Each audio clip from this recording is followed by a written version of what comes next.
বাংলাদেশ রাষ্ট্রের কাছে বলে আসছেন কয়েকজন প্রথমভাবে বললেন টাকা পয়সা বা সব কিছু থেকেও গুরুত্বপূর্ণ হচ্ছে নাগরিক হিসেবে মর্যাদা। আমরা জাতীয় নাগরিক পার্টি সেই নাগরিক মর্যাদার জন্যই আসলে লড়াই করি যে বাংলাদেশের প্রতিটি মানুষ তার ধর্ম, তার জাতি পরিচয়, তার সম্প্রদায়গত পরিচয়, ভাষাগত পরিচয় আলাদা হতে থাকতে পারে, কিন্তু আমরা নাগরিক হিসেবে একটা রাষ্ট্রে বসবাস করি। আমরা এই রাষ্ট্রে শিক্ষা, স্বাস্থ্য, কর্মসংস্থান যে রাজনৈতিক অর্থনৈতিক অধিকার করে সেই অধিকার পাওয়ার অধিকার সকলেরই রয়েছে। মানে আমরা সেরকমই একটি গণতান্ত্রিক একটা অন্তর্ভুক্তিমূলক রাষ্ট্র সমাজ চাই, যেখানে আমার সকল জনগোষ্ঠী, সকল ভাষাভাষীর মানুষ, সকল ধর্মের মানুষ আমরা একত্রে বসবাস করবো এবং একটি সমান মর্যাদা এবং সমান অধিকার পাবো। এটা আমাদের স্বপ্ন এবং আমরা বিশ্বাস করি এই স্বপ্নের জন্যই গণঅভ্যুত্থান আসলে ঘটেছে। ফলে এই গণঅভ্যুত্থানের আকাঙ্ক্ষাকে আমরা ধারণ করে এগিয়ে যাব। আরেকটি বিষয় আমি বলবো যে আমাদের ইতিহাসের মতো অনেক কিছুই রয়েছে, কিন্তু আমাদের কাজ ভবিষ্যৎ নির্মাণ করা, আমাদের কাজ বর্তমানকে ভালো করা। এবং বাংলাদেশে আসলে নানা ভাষাভাষী, নানা জনগোষ্ঠীর মানুষ রয়েছে।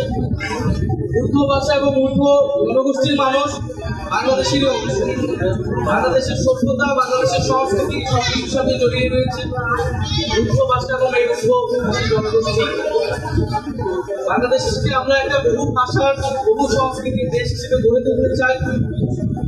এবং আমাদের যে ক্যাম্পে আমাদের দীর্ঘদিনই নানান চাওয়া পাওয়া দাবি দেওয়া হয়েছে, আমরা প্রথাগত রাজনীতিবিদের মতো আপনাদেরকে প্রতিশ্রুতি দিয়ে যাবো আমরা এই করবো সেই করবো, আপনাদের সকল আমরা শুধু এটুকু বলতে চাই যে আমাদের সেই সব নিয়মটা আমরা আজকে এসেছি এবং এটাই আমাদের শেষ আশা নয়, এটা আমাদের শুরু। আপনাদের সাথে সেই সম্পর্ক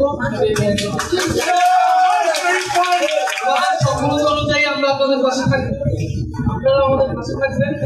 বাংলাদেশকে আমরা নতুনভাবে দেখতে চাই এবং নতুন এবং তরুণদেরকে সামনে রেখে আমরা বাংলাদেশকে গঠন করতে চাই। আর আপনারা এখানে একটা স্কুল, সুন্দর একটা স্কুল এবং এখানে আপনারা শিক্ষার ছড়িয়ে দিচ্ছেন আপনাদের নিজস্ব সক্ষমতার মধ্য দিয়েও। আপনারা স্বপ্ন দেখাচ্ছেন শিক্ষার্থীদের, বাচ্চাদেরকে বড় ভাই কিছু করতে পারছে, এই রাষ্ট্র অনেক কিছু দিতে পারছে না, আপনারা আপনাদের চেষ্টা করছেন। সেই জন্য আপনাদের আন্তরিকভাবে কৃতজ্ঞতা এবং ধন্যবাদ জানাচ্ছি। এবং আমরা আশা করবো যে এই তরুণ প্রজন্ম এই কারণে রক্ত দিয়েছে, এই স্বপ্ন নিয়েছে, সামনে এগিয়ে যাচ্ছে, এই সবচেয়ে আপনারা আমরা সকলেই সবই আপনারা আমরা আসলে এক বাংলাদেশের নাগরিক এবং সেই নাগরিক মর্যাদা সেটাই হচ্ছে আমরা আমাদের প্রতিশ্রুতি। এবং এখানে একদম রয়েছে আমাদের জাতীয় নাগরিক পার্টি আজকে এখানে রয়েছে, তাসমির জানাবো আছে, রয়েছে, আমাদের ভাই রয়েছে, থাকেন অনেকেই আপনাদের সাথে যোগাযোগ করবে, আপনাদের যে কোনো সমস্যার সুবিধার পাশে থাকবে, আমাদের পাশে আমাদেরকে জানাবেন আপনাদের সমস্যাগুলোর কথা, সর্বোচ্চ চেষ্টা করবো। বলবো যে অন্তর্বর্তী সরকার গঠিত হয়েছে গণঅভ্যুত্থানের কমিটমেন্ট নিয়ে। গণঅভ্যুত্থানের কমিটমেন্ট ছিল কি? সংস্কার, বিচার এবং যাতে আর স্বৈরতান্ত্রিক সরকার বাংলাদেশে আসতে না পারে। আমাদের কিন্তু সেটার জন্য লড়াই করতে হবে এবং সেটা যাতে নিশ্চিত থাকে, এটাই কিন্তু আমাদের শহীদদের প্রতি আমাদের কিন্তু কমিটমেন্ট, আমাদের শহীদের আরেকবার ইনশাল্লাহ আমরা বাংলাদেশকে সঠিক পথে রাখবো, বাংলাদেশ যাতে ভুল পথে না যায়।